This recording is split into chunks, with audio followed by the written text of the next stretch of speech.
Ninja could not do without AI. Very difficult. Very difficult. You've had to model mechanical systems. You know how, I mean, the first thing on it is like, well, let's assume everything is rigid. Okay. We don't want that flexibility and all that. It's like all these shortcuts that you try to do. And that was like the first question I was going to ask you originally. It's like, okay, what am I going to ask Marwa today when we go through this? And one of them was like, what was your first impression of the video? And you would probably say, wow, it was just so human-like. And then it's like, okay, but why, what made you feel it was human-like? And most people would say its motions were just so natural and everything else. But for me, it wasn't that. It felt empathetic to me in a couple of ways. You could say, was that scripted? Did they go about and just kind of come up with that thing? This is how the whole thing is going to be? Or is it something that's kind of already in the training set? Because they've trained it in many ways. So maybe they've gone through like, this is what happens when you're in the house and the people are picking these things up. And that seemed to indicate that it was more like my suspicion is that it really was picking up on body language and visual cues to anticipate what the human was. You didn't have to ask. That's why it knows how to be kind of helpful, because it's seen enough examples of it that it can then take it, and when you compress that down, you don't know what's going to pop out. And sometimes it's like, it's just unbelievable, what comes up, and it's like, wow, it's behaving that way, very naturally. So that was not scripted. That's what we know. That was not a man in a suit.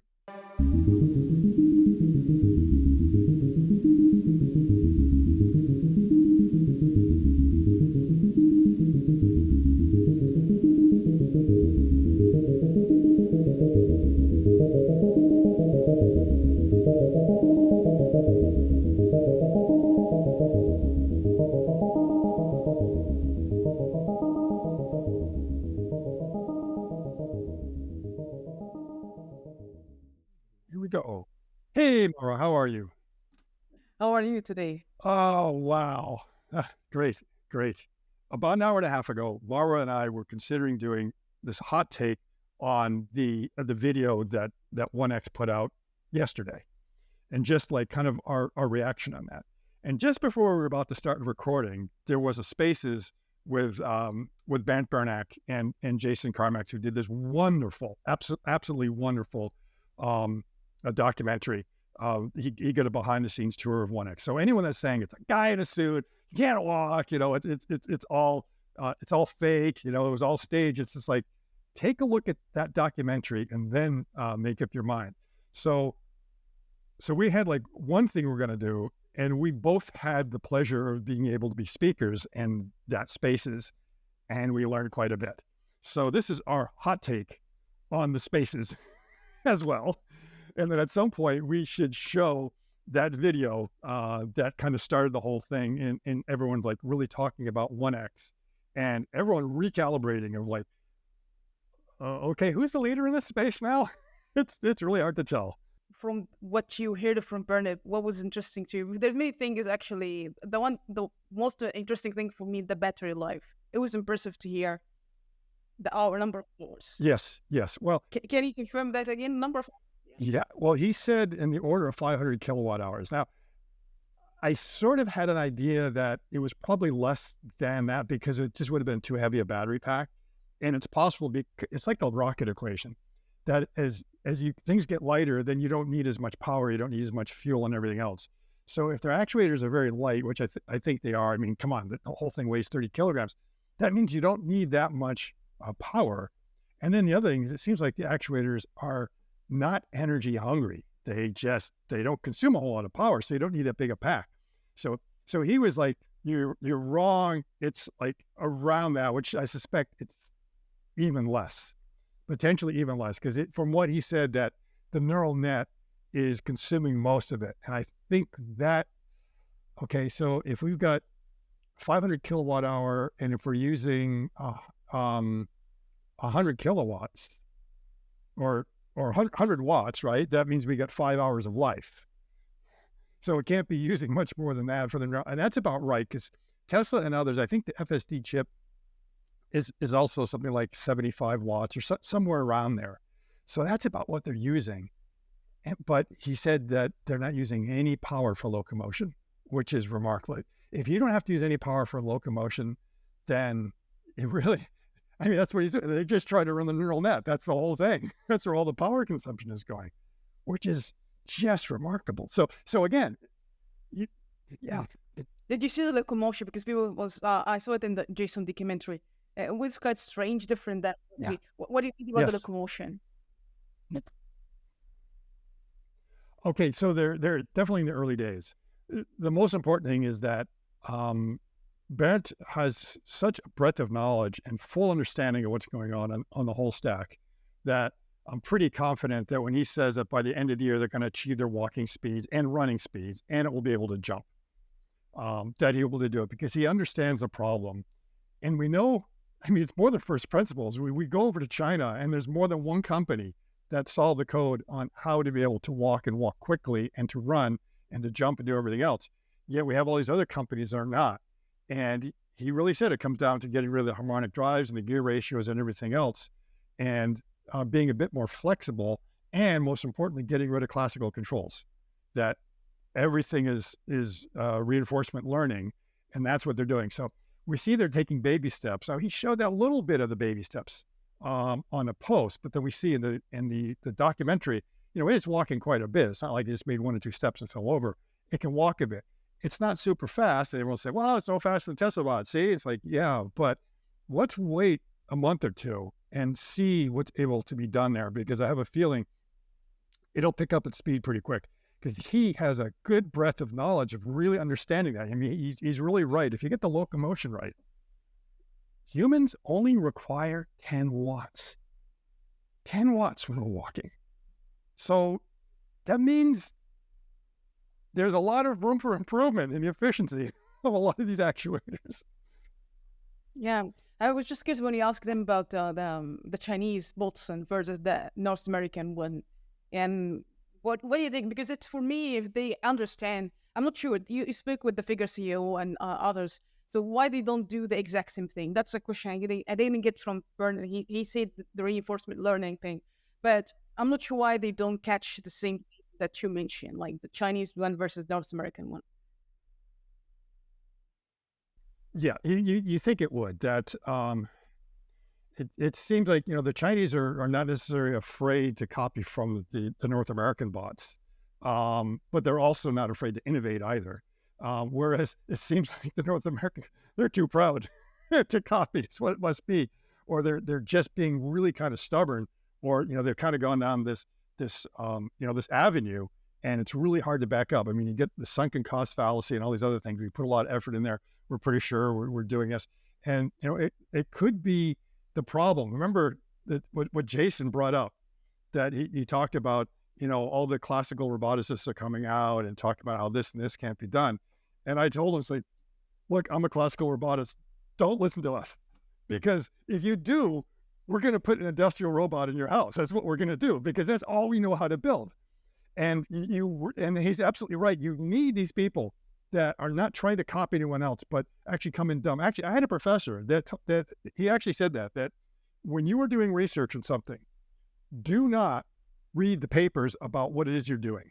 He said, stay out of that. Don't read any of those things. Go in, figure it out yourself, and then read the papers afterwards. And that was like a real shock to me. He says, otherwise, you're just going to be doing the exact same thing they are. You're not going to come up with new ideas and fresh ideas. And that's something that Barrett was bringing along. As we can see, very different approach to the problem. And his approach is that, well, you know, I want to do tendon drives. I know it's kind of tough. And there's 2 issues with tendon drives. One is, like, it's kind of brought up, is mechanically they've always been kind of a problem of keeping them sort of calibrated, and they will stretch and all these other things, getting to work. And anyone's had the bicycle just, you know, knows what a hassle it is trying to get the brake wires to work and stuff like that. But, you know, if you can come up with a way, it's an engineering problem. You can solve that. But the real problem was all along is that they're really hard to control. I mean, it's like if you do a classical control on it, you just have no idea. It's really difficult to model. Very, very difficult. So the classical approach, where you have the actuators, everything is built in, it's very easy to solve that mathematically. You can go through, you understand exactly how to control it, all that. So that's the way you go. Now, the other companies that worked on it, I think Giant AI, about 2 years ago, you know, they were kind of revealed. Unfortunately, they went bankrupt, but they also were doing a tendon-controlled upper body torso. And I could just kind of see that the CEO was going through, they had like this glint in his eye when he was just talking about it. And like, oh, it's all about the neural nets, isn't it? I mean, it's like the tendon control. Once you are able to start teaching the reinforcement learning, it doesn't matter. You don't have to model it. The neural net will do it for you. Just give it enough training data and it will solve the problem. And so it's a convergence of technologies. And Bernd talked about it. Boy, I'm trying to think where, one of these documentaries, because he was on a podcast last week, which I think was like overpowered. Also one that I recommend everyone listen to, where, he sort of talked about this convergence of technologies and how that, we didn't have the mechanics in 2015 either. We weren't there yet.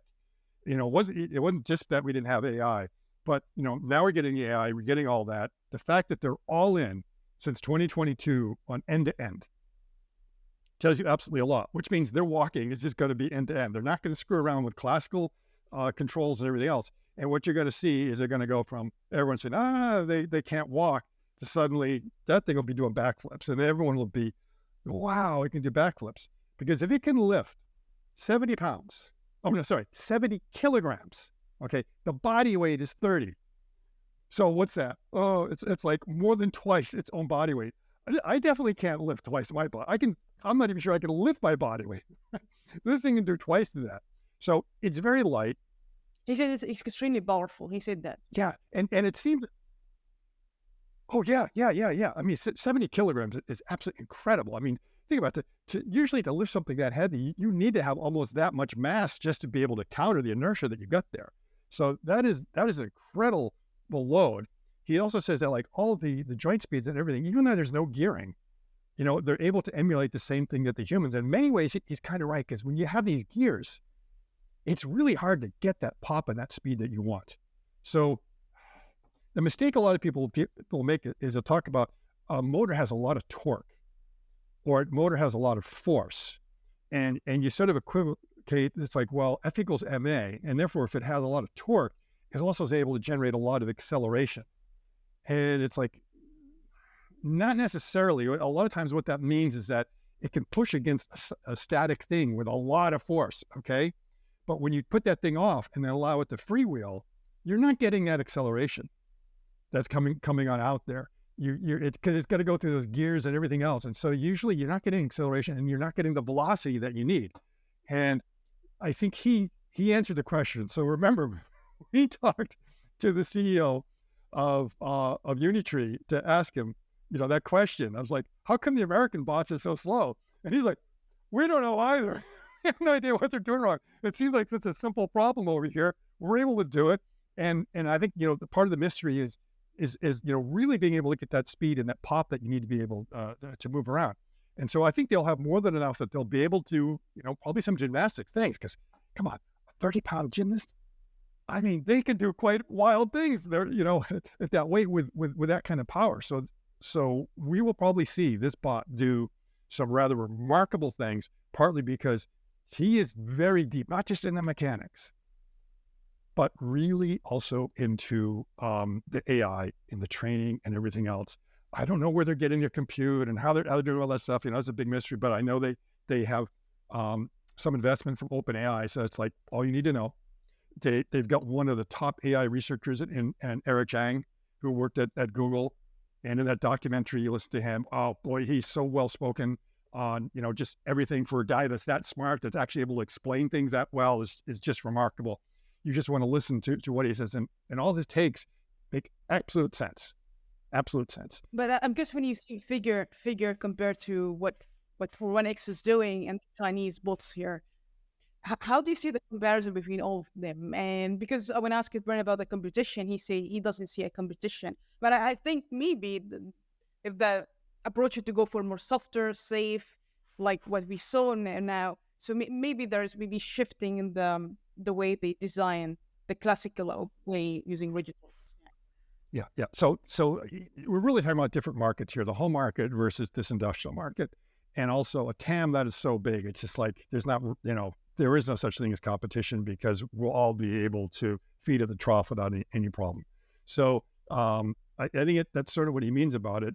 But certainly in his particular space, it's going to be very hard for him to get in there. So already, Figure and Tesla, they would have to certify their bots to be safe enough to be around humans. So they're not considered OSHA safe right yet. So all the stuff they're doing in the factories, they still have to cordon it off. They have to do like, one of those police lines, do not cross kind of things when those bots are in there to keep people away, which is kind of ironic because the idea is to replace people and not have to put in another sense of guard. So that's already there because they have yet to have them fully certified. And part of it is what, Brent has talked about that is Bernd has talked about that a lot of the safety is a lot of things. One is just the overall mass. When you have something that heavy falling on you, it will hurt, whether it's soft or whether it's hard. And then, of course, there's the softness, which to make sure. And then the other thing is that when it hits you, how compliant it is. The problem with industrial robots, and most of the deaths that have happened with industrial robots have actually been from people getting pinned, not being struck by them, but actually getting pinned. And that they suffocated because the bot went back and then it stopped. It detected some sort of error, but at that point it was too late because the individual was then pinned against something and they couldn't push back against the bot. And then everyone was like trying to come in and get the bot out of it and they couldn't do it in time. So this is like always a concern, and like the cobots are specifically designed to be that they're back drivable, that, if they hit you, it might hurt, but you can still push the thing out of the way. You take an industrial robot that's come to a dead stop and turn its brakes, you try pushing out of the way, it won't work. It won't budge. So that means if you walk around and bump your head in a cobot, it's going to like move out of the way and it's going to hurt a little bit.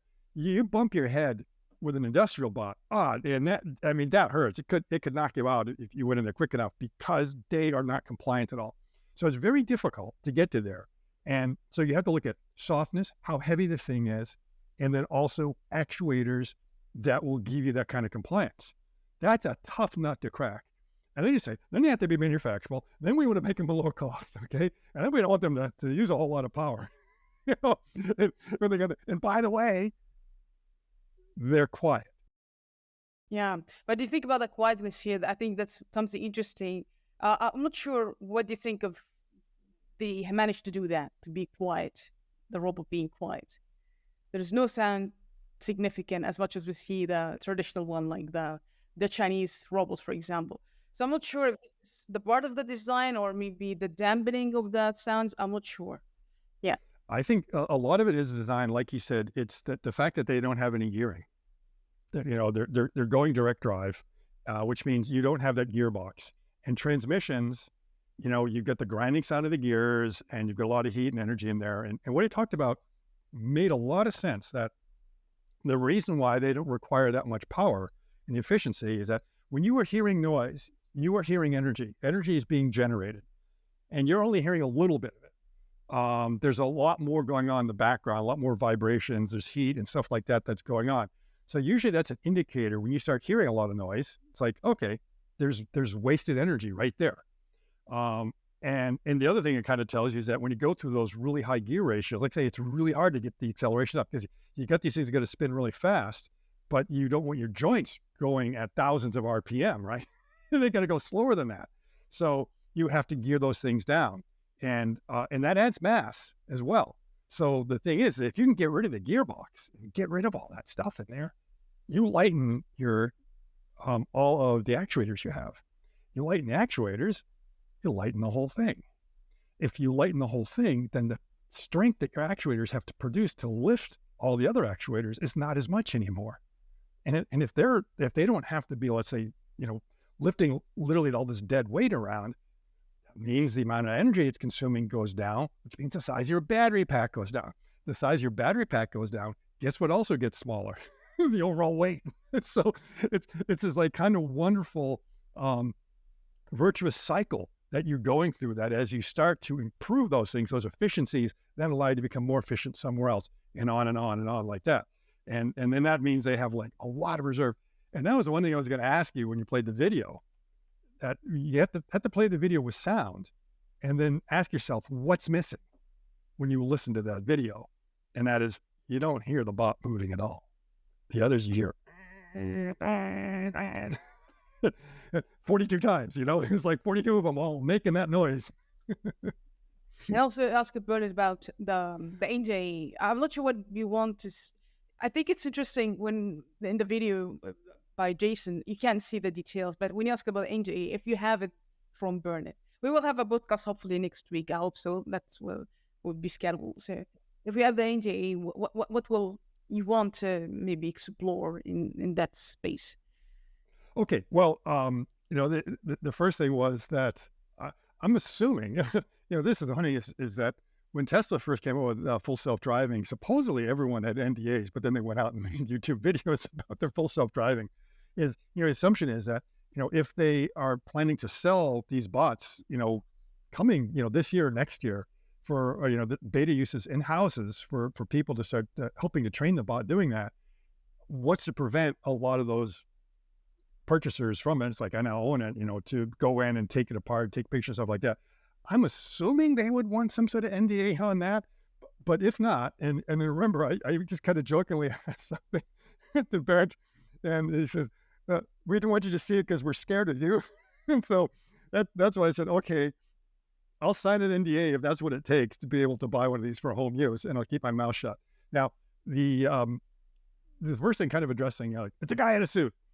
And, at first you might kind of see it, but and my reaction, and I think your reaction, and the reaction of everyone else, including Barrett and Jason, is that the highest form of compliment is when people tell you it's a fake.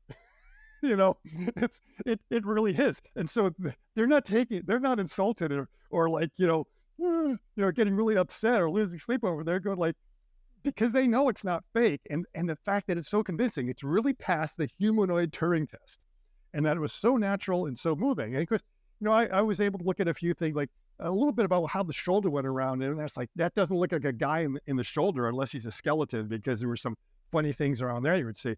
But the dead giveaway is like, you look at the hands, and it's like, those aren't gloves. If there's a guy in a bodysuit, I don't know how he's manipulating the hands, because you can clearly see that they're on there. Now, in the documentary, right around where the wrist was, they did a lot of blurring in there. So that you could not see kind of what's going on down here. There was a couple of glimpses in the video where you could kind of see, I could see what the wrist mechanism looks like, and it's what I expected. It's kind of a cardinal joint where right about here, you could see that there's a pivot axis here, and then there's like another pivot axis right about there, which you would need for both those. And there's probably something back here to make the whole thing turn. That's similar to what the Tesla bot has. The thing is, the Tesla bot, you have these two drive units that kind of poke out to be able to get the lever arm that they need to move it around. And in there, you're really not seeing what's doing, because the tendon drives are going in and around there and doing what it has to do to get that kind of movement. So that's kind of their secret sauce, because that wrist, that hand, it's like they went from pinchers in Eve. You can say, oh, okay, they get some sort of end of arm tooling there. They're grabbing cleaning data, but that is not a very good hand to, like, as far as I'm concerned. The hand that I just saw there is the best hand out there right now. Okay. The only ones that could be close is, as we know, Sanctuary AI has a very good hand, and Clone Robotics, which no one really knows about, that has been also working on a hand out, an arm, a lower arm that looks like, really human-like. And there have been some other, let's say, disembodied hands that we've seen out there, like OpenAI with the Rubik's Cube and stuff like that. They're amazing. The thing is, it's got to be able to fit on an arm. If it's not an arm, it's not a hand. Okay. So if it's really not on a humanoid bot, I don't care what your hand does. It's got to be on there. So the only players that are doing that are Sanctuary. And then the others have okay hands that have come out, but this one is by far the best for several reasons. The first thing is, they didn't take the Tesla playbook, which I know a lot of other companies did when they looked at when Optimus came out. They said, oh, remove a knuckle. Best part is no part. Make all the fingers the same length. Best part is no part, right? Or best skew is no skew. And, limited the degrees of freedom that you're going to have on there. They came out and said, what does a human hand do? And we're going to replicate it. And the reason they're going to replicate it is that one of the things that Barrett talked about is the importance of the training data and not having to do mapping between the two. Is that the closer you are to having proper embodiment, the easier these things will be to train. That's why you don't give them 6 fingers or 3 fingers or something like that. You want to have them have 5 fingers, and they have different lengths. You can look at it. You can see there was a pinky on there for sure. They have all 3 knuckles on there, and the fingers can move this way. And also their thumb, believe it or not, has an extra knuckle. What you think is an extra knuckle we only see two knuckles on our thumb because the other one is down here where we can't, whoops, down there where we can't see it. Okay. So they've kind of exposed that. And you look at it, and it's a beautiful hand because the palm is so thin compared to everyone else. I mean, all the others they're putting these bulky things on there because they're trying to get them to actuate. The only, and now to compare with the Tesla bot, the one that's coming, okay. So the 22-degree of freedom hand that we've heard a lot about, I've kind of gone on and on about, what that is. Oh, they added clearly a knuckle. It can do this, but it can't do that. Elon is kind of on off the record of saying it can't, but it can do this. Okay. So he's saying he will be able to play the piano. So we know it has 4 degrees of freedom, each of these fingers here. So that's 16 right there. And then their thumb, they're just sticking with the 2 knuckles on the thumb gives them, and then the thumb always had 2 degrees of freedom down here. So that's like another 4 right there. So I think it gets to, no, sorry. Okay. So they have 4 here, actually 3 here. So they're up to like 19. And they're saying it's a 20-degree freedom hand because they're counting the wrist. Because Elon has talked about it being like an entire lower arm, not so much a hand holding. It's like, okay, they're putting in there. And some biomecanicists would do that. They'd say the wrist axes are kind of included in the degrees of freedom that you have for a hand. And so some people will count 27 degrees of freedom or 25 degrees for a full human hand, okay? Bert has said it's 20 degrees of freedom. He's just talking about the hand and not the wrist. Tesla is 19. So if you want to compare apples to apples, it's 23 compared to the 22 that you have for Tesla. The big question is whether they have independent movement of these fingers or not. I couldn't quite see in the videos where they had that. I mean, I could see that it could do this, but I couldn't quite tell if it could do it individually or not. It's possible they can, because if they're doing the tendon control, it's just a question of the magic sauce they have with the actuators. Now, we think the actuators are probably here in the arm. We have to look at the documentary pretty close, but it looks like they probably have something in here and something up there, because it kind of talked about that in the documentary, and I think also in the spaces, that the motors are kind of where your muscles are, and it takes care of it, but they're so small, and so low power doesn't matter. And the other way is that you could imagine, then this is what Giant AI did. Giant AI basically had the upper torso. They didn't have the legs. It couldn't walk. They had all the actuators on a table, and then you put the torso on there, and then like everything went through. So that meant the things that were controlling your fingers were going through all these different joints. And that can be pretty complicated. So tendons are already hard enough, but the more tendons that you're running through more joints, the trickier it's going to be. And so you probably would want to get them as close to where the action is. And, humans, you put it there. The only advantage of putting it back in the torso is now your arms are very light. And, you don't have to have actuators carrying the weight of the actuators. The problem is, like, there's no space left in the torso for anything else. So you're going to decide, where do I get the room to put these things? And you'll go ahead and do that. So that seems to be what they're doing. The hands, they're just beautiful. They are just beautiful. The palms and everything. No one else comes close. And if that's indicative of what's going on with the rest of the body, wow. And no wonder they want to cover it all up, because they definitely don't want me to figure out what's going on.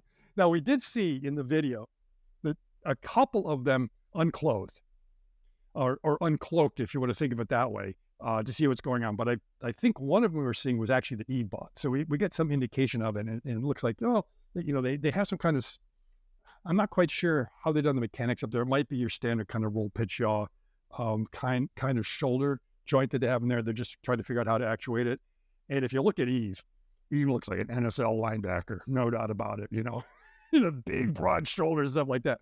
Neo is more compact. It's more life in there, because they've learned a lot from their design on how to do it. So they do seem to have some of them in there. And boy, I'm just going on here. Mara, let you get a word in here edgewise. I also like the question when you asked him about the robot sounds empathetic and understands sign language. I like this question that you asked him about this kind of connection in the video, especially. I'm not sure. People say it's remotely controlled. Is it because of you think that OpenAI training here? What it is? Can you tell me about that? Because it was about sign language in the end of the day. Like, he understands the signs. Yes. Reading about it. And that was like the first question I was going to ask you originally. It's like, okay, what am I going to ask Marwa today when we go through this? And one of them was like, what was your first impression of the video? And you would probably say, wow, it was just so human-like. And then it's like, okay, but why, what made you feel it was human-like? And most people would say its motions were just so natural and everything else. But for me, it wasn't that. It felt empathetic to me in a couple of ways. And one is, it is sitting there observing a human putting her shoes on and then seeing a backpack, and from it implying, oh, she must be getting ready to go somewhere. I wonder if she wants to take the backpack with her, because, that's normally what humans do when they go off somewhere. They get a backpack. And so, looked down and then made these gestures through the body language. So, I guess maybe right now it can't talk, but, kind of made some gestures pointing at that, and you want it. And then she spoke, and I believe it can hear sound and understand sound because it's been brought up. Or maybe it might have just been, not so much lip reading, but, again, a little bit of the body language of like she was shaking her head. Yeah, I would like that. So went down, picked it up, and handed it to her. And of course, when she walked off, he looked heartbroken. That was like the other part of the empathy. It's just like, oh, she's gone. And then of course, like, oh, come on over here and give me a hug before you go. And like, just the whole thing. Now, you could say, was that scripted? Did they go about and just kind of come up with that thing? This is how the whole thing is going to be? Or is it something that's kind of already in the training set? Because they've trained it in many ways. So maybe they've gone through like, this is what happens when you're going to the house, and the people are picking these things up. And Barrett seemed to indicate that it was more like my suspicion is that it really was picking up on body language and visual cues to anticipate what the human was before. You didn't have to ask. So again, the kitchen video, the same thing. Oh, she's making something over there. She's making something like it. I'll hand her some eggs. Just going through and doing that. And we also see in the documentary that the way Eve works is they were just talking into their cell phone to say what they wanted Eve to do next. Go into the bathroom, lower the lid, come out. They didn't have to show it. They just like said, this is what you're supposed to do. Because it's there, it's in the training set. They're getting it. And that's what people have to understand, is that what you're seeing, it's hard to believe, but it's because it's like a large language model. If you get enough data, you train enough some stuff in there, it can be really good at guessing what the next thing is I should do, what I should anticipate. Just as you're able to guess what the next token is, it has a pretty good idea to be able to do that. And they've done enough reinforcement learning on it that it's pretty good. And Barrett hinted a little bit of emergent behavior kind of coming out. And like, he didn't want to go too far down that, saying that's like, there's something there, but I definitely picked up on something which is big. And I guess I was also a bit shocked. I expected it for something like that, but his answer, I also kind of threw me aback, because it sounds like there's more there than we suspect. I was curious about the immersion behavior, because it's really interesting point you pointed to there. Do you have any explanation about this immersion behavior? Like, is it based on what kind of other scenario you can imagine immersion behavior could happen and could be useful? Yeah. Oh, yeah. All kinds of emergent behaviors, which in a sense you're seeing them, LLMs and others, if you train them on enough stuff, especially a breadth of data. Now, this is the thing that Bernd has talked about a lot in Eric Chang also. He has gone through and talked about that, the importance of having a large data set, and the breadth of the data is very, very important, because only from there can you make these connections and different inferences that you get this very interesting emergent behavior that comes out. That's why it knows how to be kind of helpful, because it's seen enough examples of it that it can then take it, and when you compress that down, you don't know what's going to pop out. And sometimes it's like, it's just unbelievable, what comes up, and it's like, wow, it's behaving that way, very naturally. So that was not scripted. That's what we know. That was not a man in a suit. And they're moving very rapidly and iterating very rapidly. And the reaction I've had from some people that looked at that and everything else is they cannot believe that they revealed this. And they were like, I would have kept my mouth shut, closer and closer to the product release, because this is kind of the game changer. This is what I was expecting the bots would have to be 10 years from now. that at first we do this old school classical kind of stuff to try to solve the problems because we know how to make the mechanics and get them to move. But at some point, we're going to have to make the androids, more human-like, much softer and everything else. We're going to have to solve all these problems, but that's a problem for another day. They've pulled us forward about 10 years. The only other company that's come close to doing or attempting to do something like is clone robotics, where they're also trying to do a lot of biomimicry. One of the big differences, again, between, the sanctuary hand is very good. The problem with the sanctuary hand is it's hydraulic. So you have the hydraulic. Hydraulics are very loud. They require a lot of power and everything else. But the bot is meant to be more of a stationary bot as opposed to that's walking. And clone is pneumatic, which is also a lot of sound. And right now, of course, it's just an arm. It's not the whole thing. And eventually, they'd like to go that way. But BERT has solved the problem. I'm not sure the clone robotic are fluidic, right? I think they are not pneumatic. Okay. So are they fluidic? Yeah, I wasn't sure. I thought they might, but either way, it's like pneumatic fluid. It's like kind of going down that similar approach as opposed to a tendon-based approach, which is more like the way the humans are. And I would not be surprised to see them come up with like, I have no idea what the actuators look like. I assume they're some kind of rotary actuators. I was suspecting something else, but after looking at the documentary, I suspect that they are rotary actuators, and that the tendons are wrapped up on it. The same way when you'll go fishing with a fishing line, you just like kind of pull it in, let it go in, let it go out. And it may be that what they do is they set something up with the tendons that they can be both kind of push pull. Because the problem with a bicycle brake or something like that is it really only works in one direction.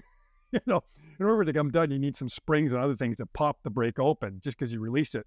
And so if you want to get power in both directions, you've got to make sure you kind of have it going in both directions. So, they may have some neat ways of being able to do that.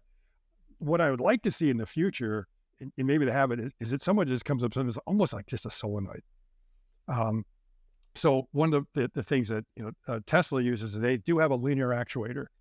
And, it's like, oh, so they get this thing that's a motor able, yeah, but it's a spinning motor on the inside, and they get a ball screw drive and these reducers and everything else with these different gear ratios that make this thing go linear, what looks like it's going in and out. But it's a spinning motion that's creating a linear motion. But we've all know what a solenoid is, at least those that, old school people that have ICE vehicles, because that's what's needed to help start your car. And that basically is that you get a steel bar and with a magnet on the other side and turn it on and it will move. So it will slide down. And unfortunately, it's kind of like an on-off kind of thing. But if you could imagine some way to actually be able to make that or control the movement of that thing without rotary motion, that would be kind of cool. And then you can imagine, well, just tying lines on the end of that thing, right? And just like, whoop, just getting a little bit of pull on it, like what you do with a solenoid. And that maybe you get a little bit of travel because as you get resistance there. So and that's how muscles work. Okay. That's what I'm saying is basically it's like this contraction that you get. And the length of that contraction depends upon how much you pull back. And so and the way our muscles work is we have all these muscle fibers. We got lots and lots of them, right? And they're all kind of doing the same thing. If we get enough of them to pull together, we can get a lot of force out of that thing. But if only a few, then there's a lot of resistance that's kind of happening. So if you're going to go down the road of biomimicry, man, I would just love to see like some small pencil-shaped sort of actuator that's just able to like create a pulling force, and then be able to relax. And someone's going to figure that out if they haven't already. Besides softness, what other things do you find fascinating about this book? And now we're speaking about the embodiment and also what happened in neural net. So it seemed that we're moving in a direction that's impressive. What Bernard and his team managed to do in the design is spectacular. But where do you see the missing thing is the next thing? Yeah, besides softness, yeah. Okay, so there was so much there that's amazing that it's hard to believe that they're able to get one thing and also get other things out of it. It's like it's low power, it's quiet. And of course, they sort of make sense because we know noise is lossiness anyways. So there would be a little bit of that.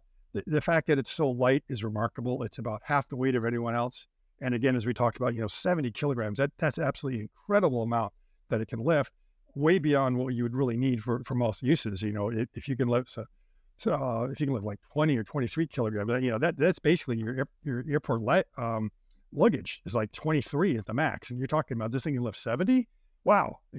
So that way you get kind of an idea of the strength that's in there. The fact that it's such low power. So like, the most limiting thing was going to be, wow, it's so light, it doesn't have much of a battery pack in there.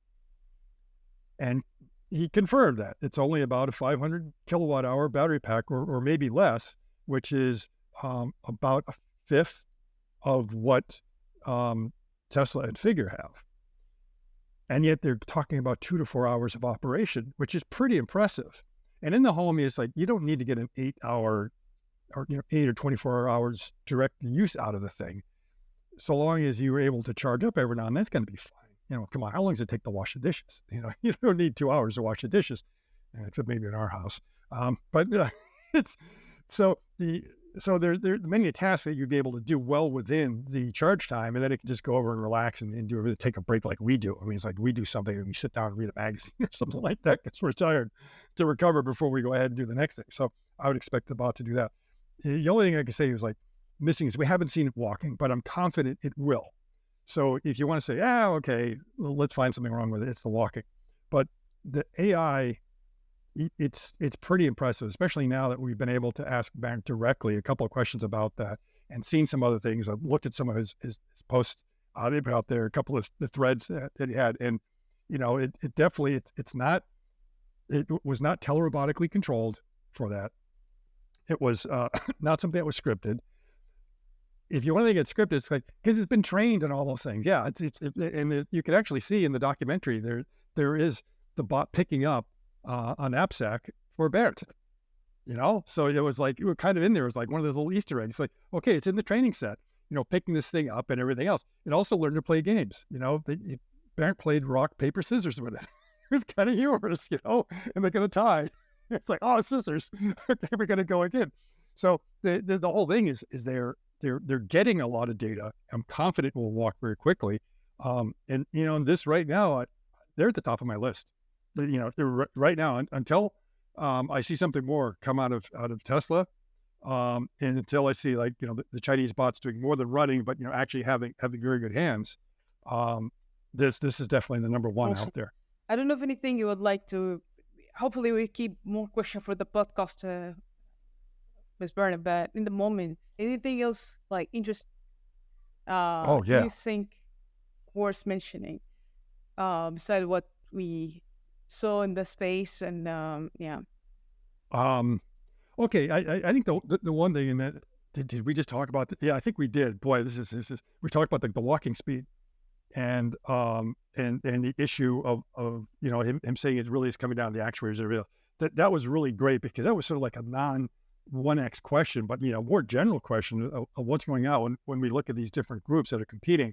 Why are some able to walk fast and not something else?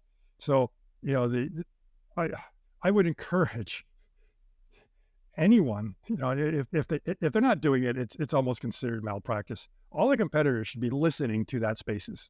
Absolutely listening to that and taking notes on everything that Brent said in there. And then they should go back. Well, Monday's a holiday here, but maybe they should actually come to the office on Labor Day and go through and say, all right, I think we've got some inside information here of what we might be doing wrong. We might need to white sheet a lot of what we have right now. We've learned a lot. We've got a lot of stuff, but they've learned a lot of lessons. And Bartsch has now given them a roadmap to start considering making some changes. And the big thing is, again, tendons you could not do without AI. Very difficult. Very difficult. You've had to model mechanical systems. The first thing is like, well, let's assume everything is rigid. Okay. And we don't want that flexibility and all that. It's like all these shortcuts that you try to do. And even then, modeling industrial robots is pretty complex. They get some wonderful dynamic models. What they've had to do, they have to go right in and also look at the gear ratios that you have, because when an industrial robot is moving, right, you have these things that are spinning at very high velocities, and they're spinning in different planes, which means they're creating counter torques when the bot's trying to move. They're basically, it's the old bicycle wheel problem. You get that bicycle wheel spinning fast, you try to do something else. Well, something is kind of resisting you.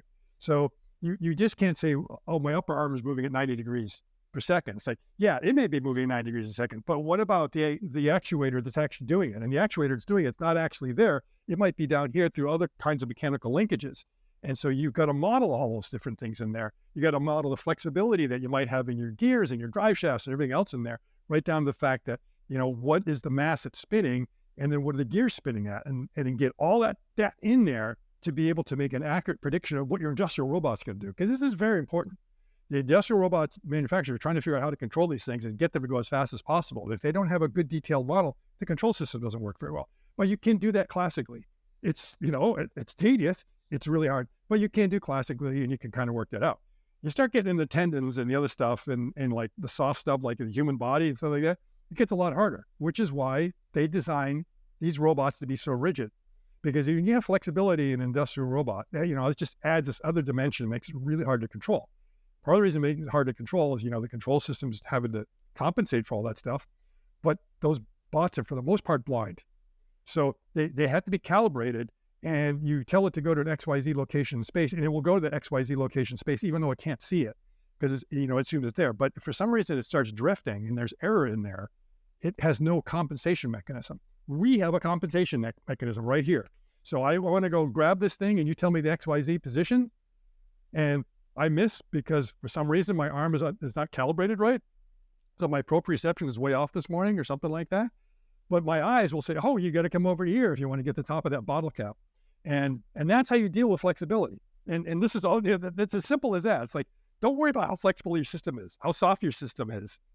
You got these things, and if they work right, if they understand it, you can put that in there. And that again goes to, do you want to have a soft bot that's not going to hurt you? Now, I know Tesla kind of hinted, at least in the very first presentation, that, eventually they don't want to use exotic materials. They're going to be super expensive. We'll deal with like flexibility advice. So I would not be surprised if eventually the Optimus bot ends up having, some sort of 3D printed plastic composite or something like that has a certain amount of rigidity, but is also soft and flexible enough. So again, if it bangs into you, it's not going to hurt.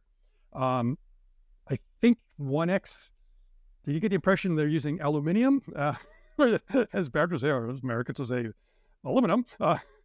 For the bones. So you did say that bones are important. You got to have the bones in there, and then everything around the bones is kind of soft.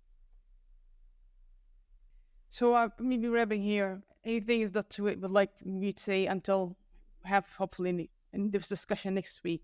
So anything in the moment will. Oh wow.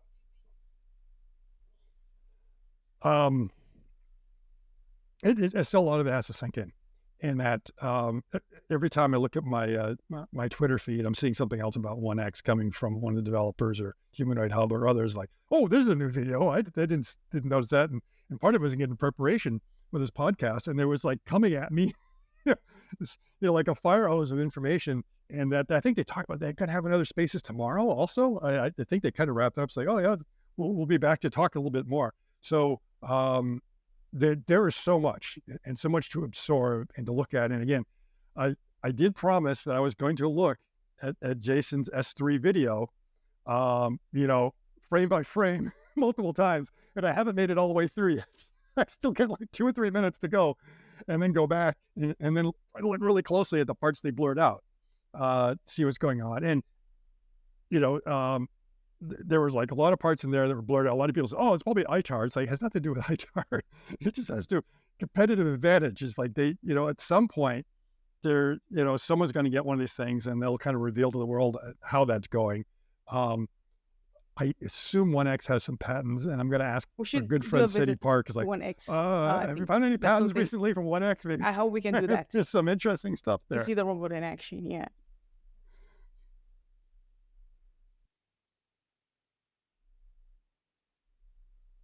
Absolutely. Absolutely. I was just in Norway like 10 days ago or so in Oslo on a trip back from Switzerland. But, just in Oslo, it's great. It's really, it's incredible what they're doing, the waterfront and everything like that. So yeah, I'm looking forward to going back there. It was also nice. I mean, because they've got so many EVs running around in Oslo, you don't hear the cars, you don't smell the cars.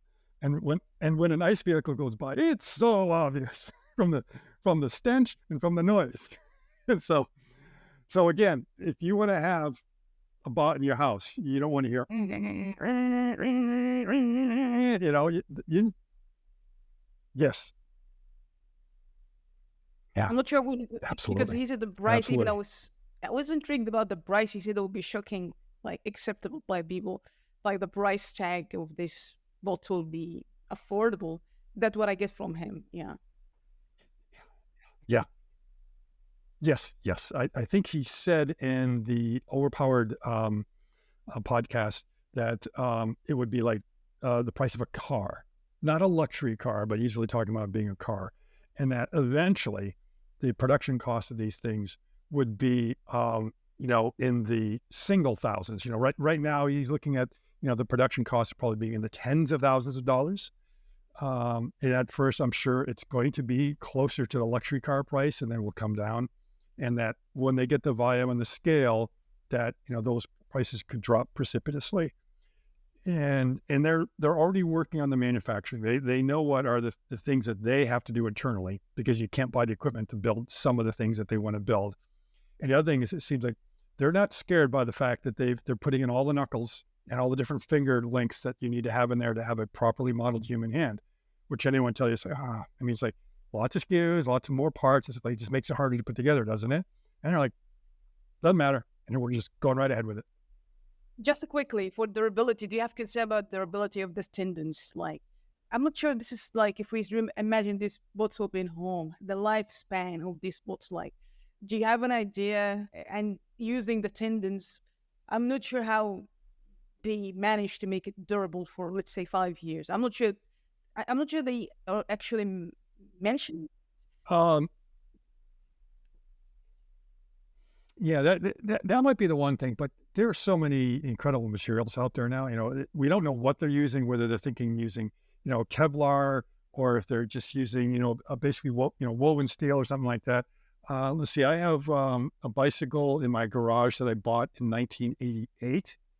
And, the brake lines and all that thing, it's still working. Now, it's not like I'm riding it really hard every day, hour by hour and stuff like that. And, that's basically kind of a form of tendon drive. So you can have that. But of course, we're talking about something different that, might be spinning around mechanically. But that might be like a maintenance item that worth anything. I mean, all equipment, even, right down to your vacuum cleaner needs a certain amount of maintenance every now and then. You want to get a lot of life out of it. And it may be that, it's designed for manufacturability. Sometimes it's also designed for maintenance. If there's some high maintenance items, which you're supposed to do, but evidently is something that Chrysler or Stellantis did not understand, that when they decided to hide car batteries under the front wheel well, that, the battery is a maintenance item. Every 48 months, you got to replace it. And then when I have to take the front wheel off to get access to it, that's not a good design. So hopefully they're going to do the same thing here, is that, okay, what are the things we have to maintain? And it could be the tendons, but I'm sure they're going to be doing something to make sure that the tendons would tend to stretch after a while. I mean, that's the biggest concern, right? And they're also temperature sensitive, depending on what you're made out of, unless you make it out of like a Kevlar or something like that. And so those are the things you're kind of concerned about. And that means you get out of calibration, right? So maybe they have some clever schemes. It's like, it doesn't matter, that if it stretches just a little bit over time, it'll be fine. But again, it might be something that's just easy to swap out and replace. And I would suspect they might have like an interesting material, because if you're using, some sort of metallic tendons, I think they'd be making noise. I think you would hear it. So yeah. So I think if it's made out of like Kevlar, I bet, the rolling friction goes down. You're not having to bend these things a lot. You're probably not going to get like a twang sound. I mean, you'd almost think that you'd be hearing the sound of those things. One of the first robots that used in like in college classes way back in the 80s was this robot called the Microbot. And it was all driven by stepper motors and wires. So like the motors weren't out there. Everything was more like a crane. It's where you had these things spinning up around there. And that stuff made a lot of noise when you hear those things moving around. So I suspect they're using material that's probably pretty durable. So yeah, let's see what will happen next week. But I'm excited, and if there's any spaces, I would love to join. Like today, it was really great. Well, thank you for mentioning the space. Yeah, Yes, yes, it was great. You had a great questions yeah, it there was as well. useful. And again, we should link at the bottom of here how to get to see that spaces, because it is definitely something that anyone's interested in humanoid bots, especially if you're building humanoid bots. You want to listen to that because you kind of had the opportunity to pick Bernd's brain, and he is just a font of information and knowledge and everything. And yeah, just wonderful. Just a wonderful person.